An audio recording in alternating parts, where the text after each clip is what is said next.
So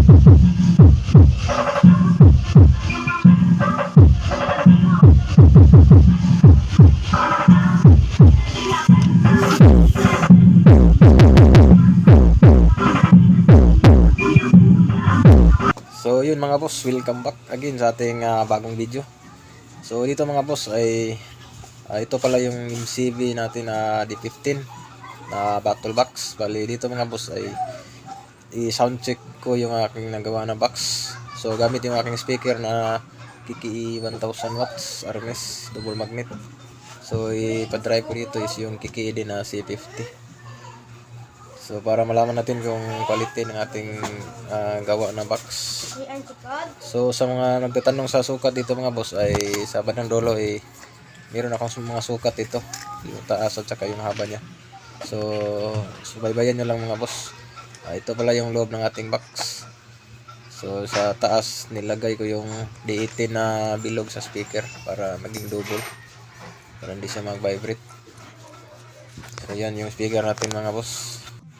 So ito mga boss, na lock na natin yung speaker, nalagyan na ng mga bolt at nakakunik na yung wire. So tumutunog na ito mga boss. So yan, tatakpan na lang natin.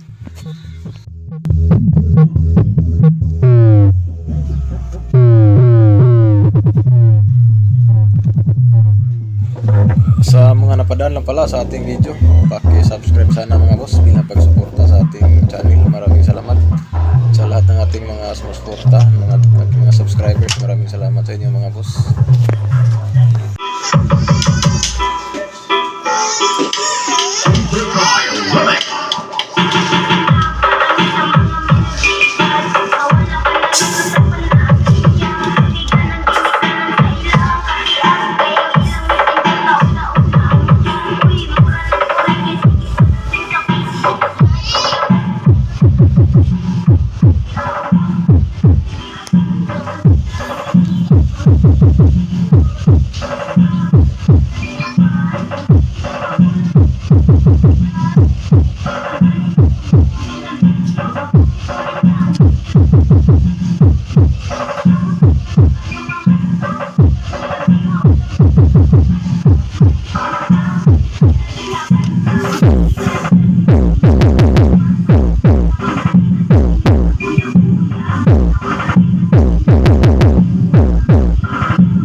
So ito na mga boss yung sukat ng ating box. So ito yung height niya, nasa 30 inches.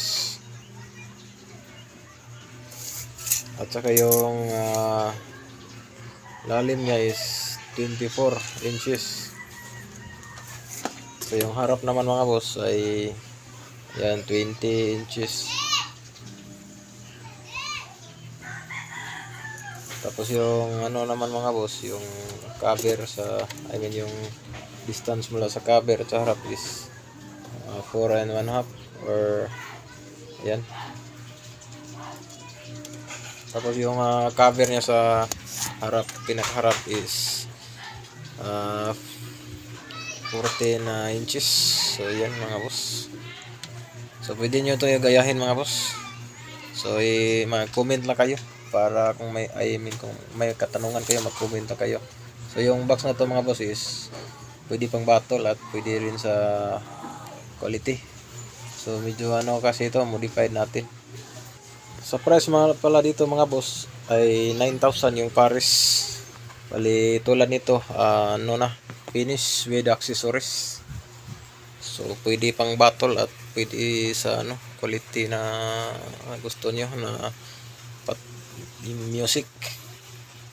So ito yung finish natin mga boss, naka textured coating, tsaka na yan, naka stainless at corner guard tsaka speak on.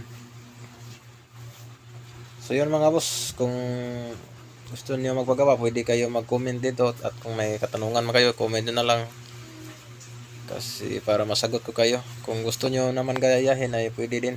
So comment na lang kung ano yung mga tanong niyo para diretso masagot natin. So yun lang mga boss, maraming salamat sa inyong patuloy na pagsuporta.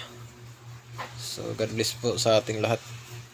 So pasensya na, medyo minsan lang ako makapag-upload dahil na-busy na talaga. So yan lang muna. Maraming salamat ulit.